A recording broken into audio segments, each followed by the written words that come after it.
Anto Augustine. ഞാൻ 2016 വരെ ഉമ്മൻചാണ്ടി സർക്കാർ ഭരിച്ചതും 2016 ശേഷം പിണറായി സർക്കാർ ഭരിച്ചതും തമ്മിലൊരു താരതമ്യം ചെയ്യാം എന്നാണ് വിചാരിക്കുന്നത്. എന്താണ് കേരളത്തിലെ ഒരു നികുതി വരുമാനം എന്നുള്ളത്? ഏറ്റവും കേരളത്തിൽ എന്താണ് വേണ്ടത്? കേരളത്തിൽ എന്ത് വികസനം നടണം? നികുതി വേണം. ഈ നികുതി വരുമാനം ഉമ്മൻചാണ്ടി സർക്കാരിൻ്റെ കാലത്ത് ഒരു വർഷം കിട്ടിയിരുന്ന എത്രയാണെന്നറിയോ? 38,000 കോടിയാണ്. നികുതി വരുമാനം മാത്രമാണ് ഞാൻ പറയുന്നത്. ഇപ്പോഴെത്ര കിട്ടുന്നതെന്നറിയോ? ഇപ്പോൾ കിട്ടുന്നത് 83,000 കോടിയാണ്. എന്ന് പറഞ്ഞാൽ ഏകദേശം ഒരു 45,000 കോടി രൂപേൻ്റെ വരുമാനം അധികം നികുതിയിൽ മാത്രം.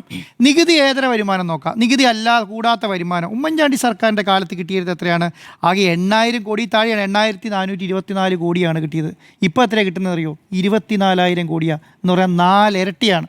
അപ്പം ഞാൻ പറയുന്നത് അന്ന് ഉമ്മൻചാണ്ടി സർക്കാരിൻ്റെ കാലത്ത് കേരളത്തിൽ ചെലവാക്കിയ GST ഇല്ലാത്ത കാലം ഞാൻ പറയാം. കേരളത്തിൽ ഉമ്മൻചാണ്ടി സർക്കാരിൻ്റെ കാലത്ത് കേരളത്തിൽ ഒരു വർഷം മുടക്കിയിരുന്ന പൈസ, കാരണം അവരുടെ മുഴുവൻ എക്സ്പെൻഡിച്ചർ എല്ലാം കൂടി കാൽക്കുലേറ്റ് എത്രയുള്ളത് നോക്കിയാൽ 68,000 കോടിയാണ്. ഇപ്പോൾ എത്രയാണ്? 1,74,000 കോടി. 2025-26 ആകുമ്പോഴത്തേക്കും 2 ലക്ഷം കോടിയിലേക്ക് എത്തുന്നു. 1,95,000 കോടിയിലേക്ക് എത്തി. എന്ന് പറഞ്ഞാൽ എത്രയാണ്? 68,000-ൻ്റെ 4 ഇരട്ടി. മനസ്സിലായോ? 4 ഇരട്ടിയിലേക്ക് കൂടുതൽ ഇൻവെസ്റ്റ്മെൻ്റ് ആണ്. അപ്പോൾ ഞാൻ ആവറേജ് 5 വർഷം കാൽക്കുലേറ്റ് ചെയ്യുകയാണെങ്കിൽ ഉമ്മൻചാണ്ടി സർക്കാർ ആകെ കേരളത്തിൽ മുടക്കിയ എമൗണ്ടിൻ്റെ വലിപ്പം എത്രയാണെന്നറിയോ? 3.5 ലക്ഷം കോടി താഴെയാണ്. 3 ലക്ഷം തുടങ്ങി 3.25 ലക്ഷം കോടി താഴെ. ഇപ്പോൾ എത്രയാണെന്നറിയോ? ഏകദേശം 9 ലക്ഷം കോടി രൂപയാണ് ഈ പറയുന്ന പിണറായി വിജയൻ സർക്കാർ കഴിഞ്ഞ 5 വർഷം കൊണ്ട് മാത്രം മുടക്കിയത്.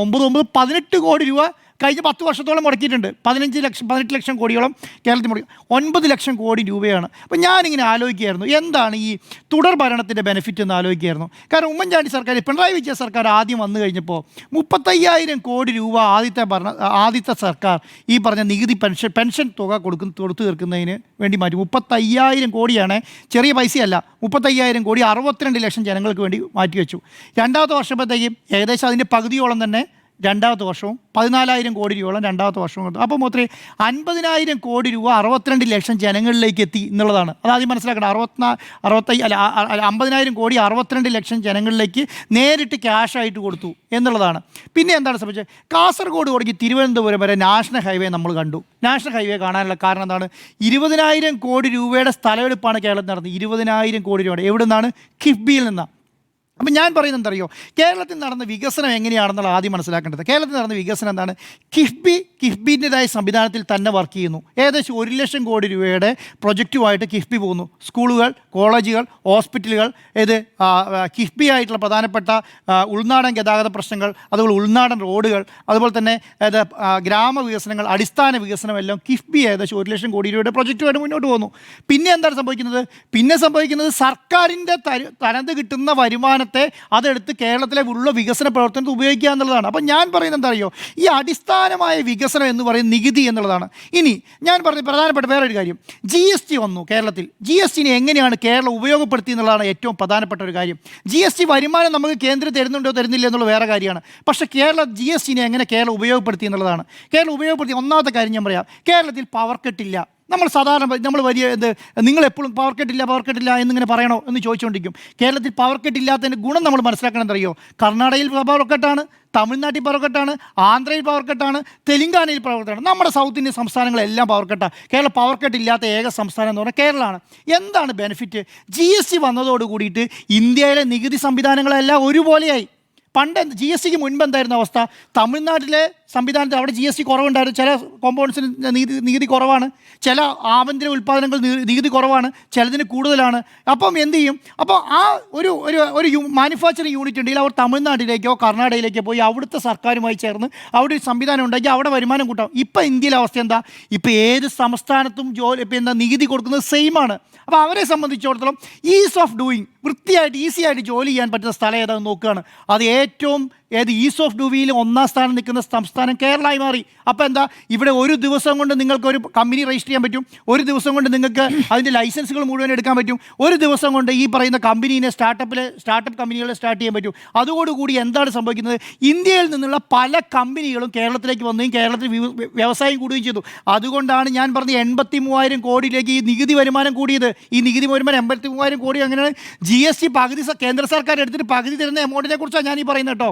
പകുതി കേന്ദ്രം എടുത്തു പോവാണ്, പകുതി കേരള സർക്കാരിന് കിട്ടുന്നുള്ളൂ. അപ്പോൾ ഈ 100% വേണ്ട എമൗണ്ടിൽ 25% മാത്രമേ കേന്ദ്രം തരുന്നുള്ളൂ. നമ്മൾ 100%, ഇപ്പം നമുക്ക് 2 ലക്ഷം കോടിയാണ് വേണ്ടതെങ്കിൽ 50,000 കോടി മാത്രമേ കേന്ദ്രം തരുള്ളൂ. ബാക്കി എത്രയാ 1.5 ലക്ഷം കോടി നമ്മൾ ഇവിടെ സ്വന്തം പിരിച്ചുണ്ടാക്കണം. അതിനേക്കാൾ ഇനി പ്രധാനപ്പെട്ട കാര്യം, എന്തുകൊണ്ട് നമുക്ക് ഇത്രയും വലിയ രീതിയിൽ കേരളത്തിൽ ഇൻവെസ്റ്റ്മെൻറ്റ് നടത്താൻ കഴിഞ്ഞു, ഇത്രയും വലിയ രീതിയിൽ കടം പെരുപ്പം നമുക്ക് വന്നില്ല, 0.5% കുറവ്, 5% കുറവ് വന്നു എന്ന് ചോദിച്ചാൽ കാര്യം പറയാം. കഴിഞ്ഞ 5 വർഷത്തിനുള്ളിൽ 1,52,000 കോടി രൂപയാണ് കുടിശ്ശിക പിരിച്ചെടുത്തത്. കേരളത്തിലെ ഏതെങ്കിലും വ്യവസായി ഞങ്ങൾ കുടിശ്ശിക പിരിക്കാൻ വേണ്ടി ഭീഷണിപ്പെടുത്തുന്നത് കേട്ടിട്ടുണ്ടോ? ആരെങ്കിലും പറയുന്നത് കേട്ടോ?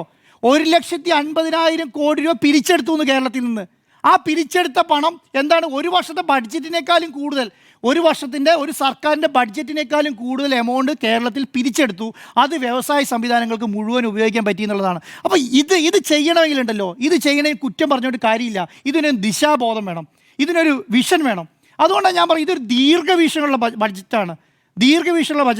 എന്തുകൊണ്ടാണ് കേരളത്തിൽ നാഷണൽ ഹൈവേ വരും എന്ന് നമ്മൾ പറയുന്നു? എന്തുകൊണ്ടാണ് 45 മീറ്റർ വീതിയിൽ നാഷണൽ ഹൈവേ വരുമെന്ന് ഈ തോമസ് ഐസക്കിൻ്റെ ഫസ്റ്റത്തെ ബജറ്റിൽ പറയുന്ന സമയത്ത് എല്ലാവരും കളിയാക്കി. എവിടുന്ന് പൈസ, എവിടെ സാര്, എന്താണ് കിഫ്ബി തുടങ്ങി സ്ഥലം ഏറ്റെടുത്ത് കൊടുത്തു. ഇപ്പം 6,000 കോടി അങ്ങോട്ട് കൊടുത്തു. ഇപ്പോഴത്തെ അവസ്ഥ എന്താ? ഇപ്പം MC റോഡിന് 5,000 കോടി മാറ്റി വെച്ചു. MC റോഡിന് 5,000 കോടി മാറ്റിച്ചു. ആരാ പണിയുന്നത്? നാഷണൽ ഹൈവേയാണ്. പക്ഷേ സ്ഥലം ആര് കൊടുക്കണം? സ്ഥലം കേരളം കൊടുക്കണം.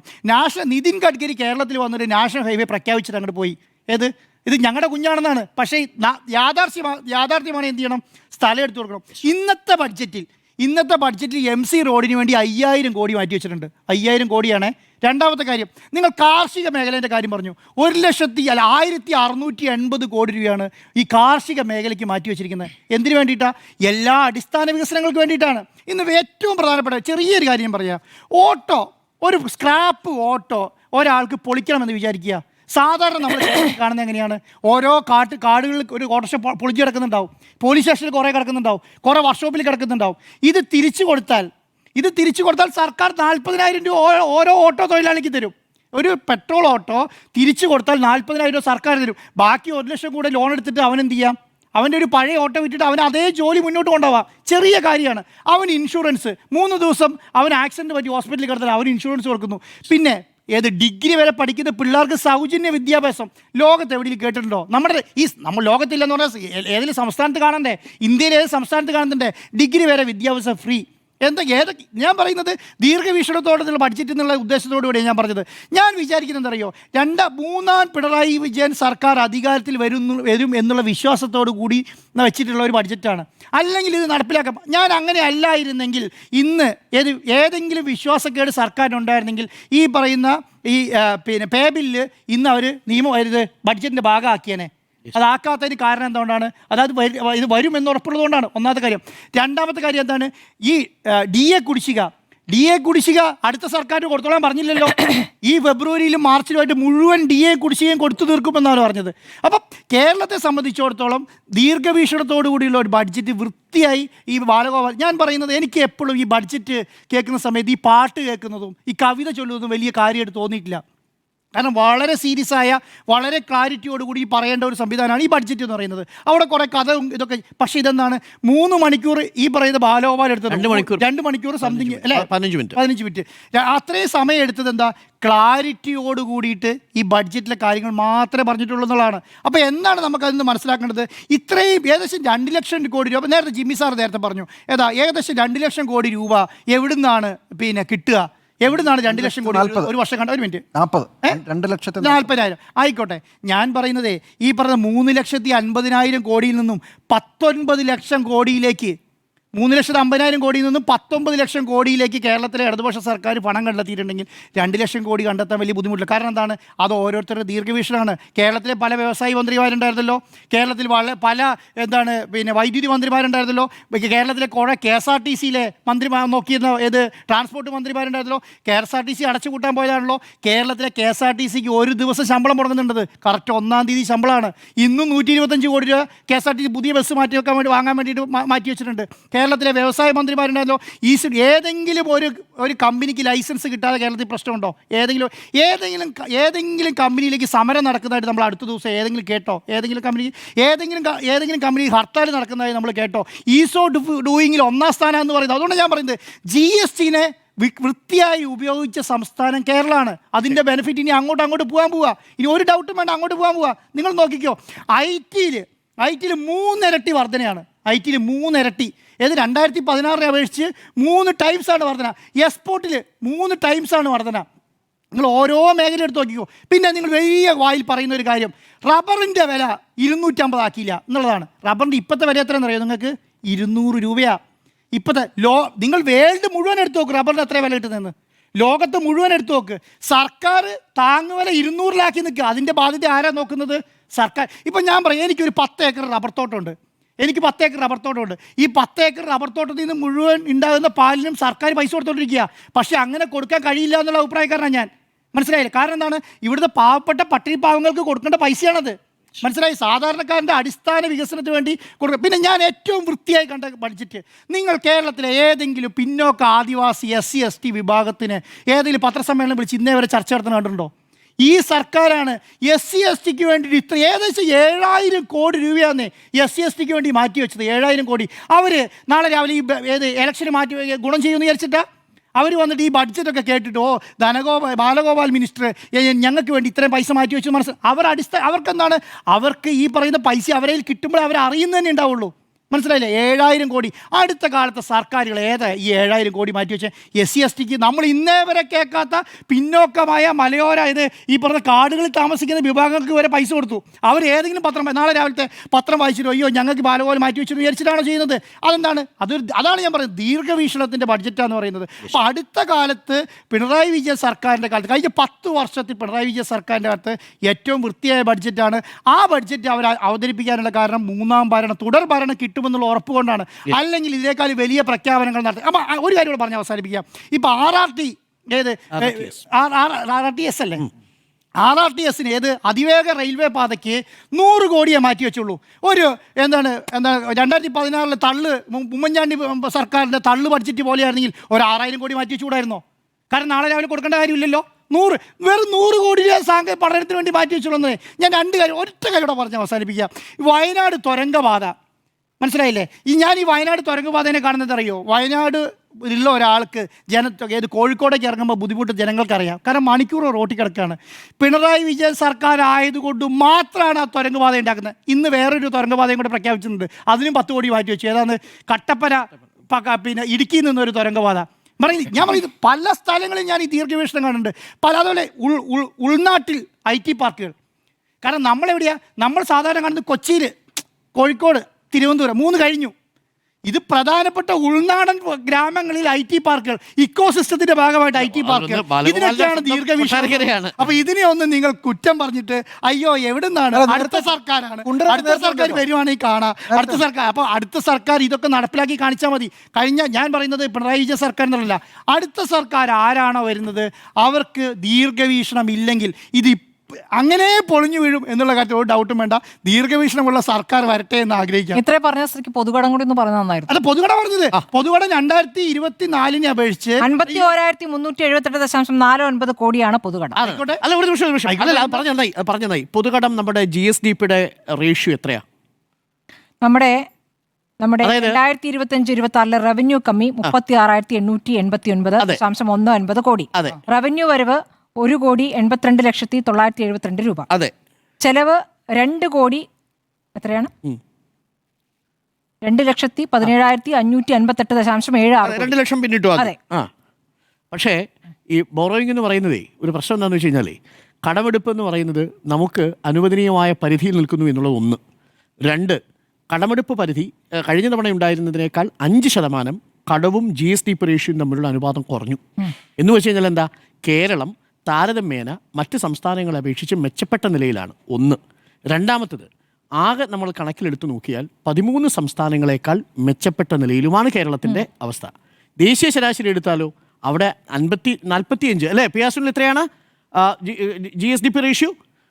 ദേശീയ ശരാശരി കടം അറൗണ്ട് 50 വരും അല്ലേ? ഇവിടെ കണക്കെടുത്ത് നോക്കുമ്പോൾ അത് 33% എന്ന് പറഞ്ഞാൽ രാജ്യത്തെയുള്ള കടക്കണി അപേക്ഷിച്ച് 15% കുറവാണ് നമ്മുടെ സംസ്ഥാനത്ത് എന്ന് പറഞ്ഞാൽ മെച്ചപ്പെട്ട 2021 47%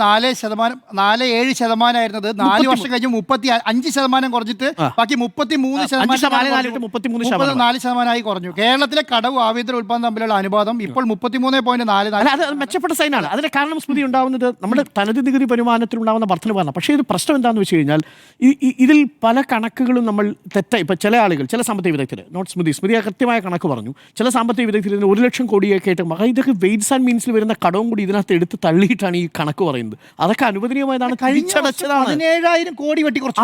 17,000. അതിന് മുമ്പത്തെ വർഷം 8,000 കോടി വെട്ടി കുറച്ചു. 17,000 കോടിയാണ്. പൈസയാണോ ഇത്തവണ കിട്ടും? ഞാനതാ അതുകൊണ്ടാണ് പറയുന്നത് 100 പൈസ കൊടുക്കുമ്പോൾ നമുക്ക് കിട്ടില്ല 23 പൈസയാണ്. പറഞ്ഞൊരു കാര്യമുണ്ട്. ബാലഗോപാൽ മിനിസ്റ്റർ പറഞ്ഞു കേന്ദ്രം സമ്മതിക്കുകയാണെങ്കിൽ 500 രൂപ 2,500 ക്ഷേമ പെൻഷനാക്കാന്ന് പറഞ്ഞു. എന്താണ് ഒരു വർഷം നമുക്ക് 500 രൂപയുടെ കൂട്ടിയിട്ടുണ്ട്, ആകെ 3,000 കോടിയുടെ വ്യത്യാസമുള്ളൂ. ഇപ്പോൾ 14,000 17,000 കോടിയാവുന്നുള്ളൂ. പക്ഷേ എന്താണ് 17,000 കോടി വെട്ടി കുറയ്ക്കാൻ തുടങ്ങിയിട്ടുണ്ടെങ്കിൽ നമുക്ക് ഇവിടെ കൊടുക്കാൻ കഴിയില്ല. കാരണം കടമെടുപ്പ് വരുത്തി എന്ന് പറയുന്നത് ഉദ്ദേശിക്കുന്നത് എന്താ? നമുക്കൊരു 1 ലക്ഷം കോടിയുടെ ആവശ്യമുണ്ട്.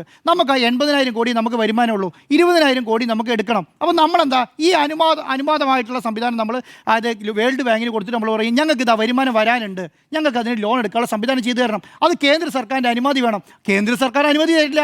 അവരെന്ത് ചെയ്യും? ശരി, അത് എടുക്കാൻ പറ്റില്ല. 17,000 കോടി എടുക്കാൻ പറ്റില്ല എന്ന് പറഞ്ഞാൽ പെൻഷൻ കൊടുക്കാൻ കഴിയില്ല. ഞാനതിനകത്ത് പറഞ്ഞ അങ്ങനല്ല. അതിനകത്ത് ഒരു വശത്ത് പറയുന്നു കേന്ദ്രം തരാൻ പറ്റില്ല. അതാണ് പറയുന്നത്. നിങ്ങൾ പണം ആ പ്രതീക്ഷിക്കുന്നത് ഞാൻ മനസ്സിലാക്കിയതാണ് ജിമ്മി, സബ്ജക്ട് ടു കറക്ഷൻ. അത് വരാൻ പോകുന്ന ഫിനാൻസ് കമ്മീഷനിലുണ്ട് അവരുടെ മാനദണ്ഡങ്ങൾ. അങ്ങനെയാണല്ലോ. അങ്ങനെ പറ്റില്ല. ഇനി കേന്ദ്രം തന്നില്ലെങ്കിൽ പോലും നമ്മളത് ഇപ്പൊ കവർ ചെയ്ത് പോകുന്നുണ്ട്. നോക്കൂ, നമ്മളിപ്പോ എത്രയാ കേന്ദ്രത്തിനെ ആശ്രയിക്കുന്നത്? 23% ആശ്രയിക്കുന്നുള്ളൂ. അതേസമയം ബീഹാർ നോക്കൂ, ഈ ബീഹാറിൽ കേന്ദ്രത്തിന്റെ വിഹിതം 74%. കേരളത്തിന് എത്രയാണ് വിഹിതം? 27%. ബീഹാറിന് കേന്ദ്രം 74% കൊടുക്കുന്നു, ത്രിപുര 73% കൊടുക്കുന്നു, ആസാം 63% കൊടുക്കുന്നു, ഈവൻ മധ്യപ്രദേശ് 55%. അതിന്റെ പ്രശ്നം അറിയോ? ഡബിൾ സാധാരണ ഉണ്ടായിട്ടില്ല. ഈ കേന്ദ്രം കേരളത്തിന് അല്ല ഇന്ത്യയിലെ സംസ്ഥാനങ്ങൾക്ക് കൊടുക്കുന്ന വിഹിതം എത്രയാണെന്നറിയോ? ഓവറോൾ ആവറേജ് എടുത്താൽ 50%. നമുക്ക് എത്രയായിരുന്നു? 25%. അവിടെയാണ് ഈ കുറവ്. പ്രതീക്ഷ ഇവിടെ വെച്ചുകൊണ്ടാണ് വലിയ പ്രഖ്യാപനം. അതാണ് ഈ 68,000 കോടിയുടെ കണക്കിനെ നമുക്ക് അവിശ്വസനീയമായി തോന്നുന്നത്. കിട്ടാത്ത 68,000 കോടിയുടെ കണക്ക് വെച്ചിട്ടാണ് ഈ പദ്ധതികൾ മുഴുവൻ പ്രഖ്യാപിക്കുന്നത്. കടമെടുപ്പ് ആകെ കിട്ടുന്ന നികുതിയുടെ 41% സംസ്ഥാനങ്ങൾക്ക് കൊടുക്കുന്നത്. അതെ അതെ,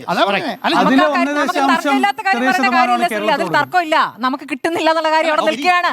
അവിടെ നിൽക്കുമ്പോഴാണ് ഈ കണക്ക് പറയുന്നത്. ഇത്രേ ഉള്ളൂ എന്നുള്ളതാണ് ചോദ്യം. അതിൽ എനിക്ക് തോന്നുന്നു ഈ കണക്കിൽ ചെറിയൊരു വ്യത്യാസം ഉണ്ടെന്ന് തോന്നുന്നു. പക്ഷേ ഞാൻ പെട്ടെന്ന് നമുക്ക് ഒരു മിനിറ്റിൽ അവസാനിപ്പിക്കണം, നമ്മൾ ഏറെ വൈകി. അതിനകത്ത് ഞാൻ പറഞ്ഞത് കഴിഞ്ഞ ഉമ്മൻചാണ്ടി സർക്കാരിൻ്റെ കാലത്ത് ഈ നികുതി വരുമാനം എന്ന് പറയുന്നത് ശരാശരി 43,000 കോടി രൂപയായിരുന്നു. അത് ഇപ്പോൾ നേരത്തെ ആൻഡ്രൂ സാർ പറഞ്ഞതുപോലെ തന്നെ ഈ വർഷം അത് 70,000 കോടിക്ക് മുകളിലേക്ക് ഉയർന്നിട്ടുണ്ട്. അടുത്ത സാമ്പത്തിക വർഷം അത് 83,000-ലധികം കോടിയിലേക്ക് ഉയരും. അപ്പം സർക്കാരിന്റെ പ്രതീക്ഷയാണ് അങ്ങനെ ഉയർന്നിട്ടുണ്ട് ഈ സാമ്പത്തിക വർഷം. അടുത്ത വർഷം അത് ഉയരാൻ സാധ്യത.